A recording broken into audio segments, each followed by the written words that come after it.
વડોદરાના શિનોરમાં પુષ્પરાજ ફૂટી નીકળ્યો। સુરાસામણ ગામની ગોચની જમીનમાં આવેલ ગાંડા બાવળ કાપવા 15 લાખ ઉપરાંતની કરાઈ હતી હરાજી। સુરાસામણ ગામના જ પૂર્વ સિનોર તાલુકા પંચાયત સદસ્ય શેરુભાઈને નજરે ચડાતા તે સાથે જ વૃક્ષોનું છેદન કરાતું હોય જેની સુરાગામ ગ્રામ પંચાયતમાં લેખિત અરજી આપી હતી। પૂર્વ તાલુકા પંચાયત સદસ્ય શેરુભાઈના નજરે ચડતા શિનોર વન વિભાગ ગ્રામ્ય પંચાયત તલાટીને જાણ કરી સ્થળ પર ફોન કરી હતી। શિનોર વન વિભાગના કર્મી સુરાશામણ ગામના તલાટીએ સ્થળ નિરીક્ષણ કરતા મહાકાય કદ ધરાવતું લીમડાનું વૃક્ષ વન વિભાગમાં જ્યારે અન્ય વૃક્ષ સુરાશામણ ગામની જૂની નહેરમાં આવે છે।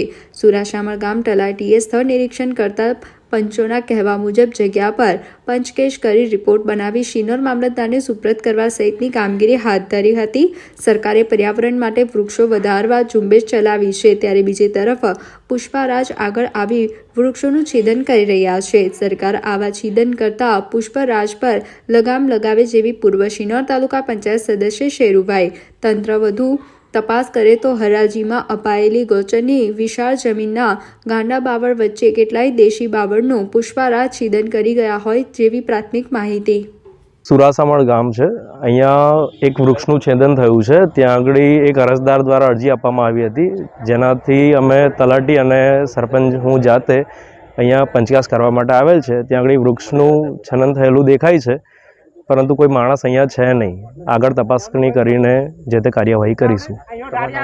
ચિરાયુ પટેલ। ભારત દેશની અંદર રોગચાળાની અંદર પ્રજા મરતી હોય અને અઢળક બીમારીઓનું ઉત્પન્ન થતું હોય, સરકાર જો વજન આપતી હોય કે આજે આપણે ઝાડ ઉછેરવાના, એની જગ્યાએ આવા ઝાડ કદ્દાવર ઝાડોને કાપી અને જે નવા પેદા થયેલા પુષ્પાઓ જે પર્યાવરણનો વિનાશ કરી રહ્યા છે એની ઉપર રોક લાગવી જોઈએ અને આ જે ઝાડ કપાયા છે એની પાછળ કડકમાં કડક કાર્યવાહી થવી જોઈએ અને સુરાસામણ ગ્રામ પંચાયતની નિગરાની હેઠળ આવા કૃત્યો થઈ રહેલા છે એની ઉપર પૂરેપૂરું ધ્યાન આપવું જોઈએ।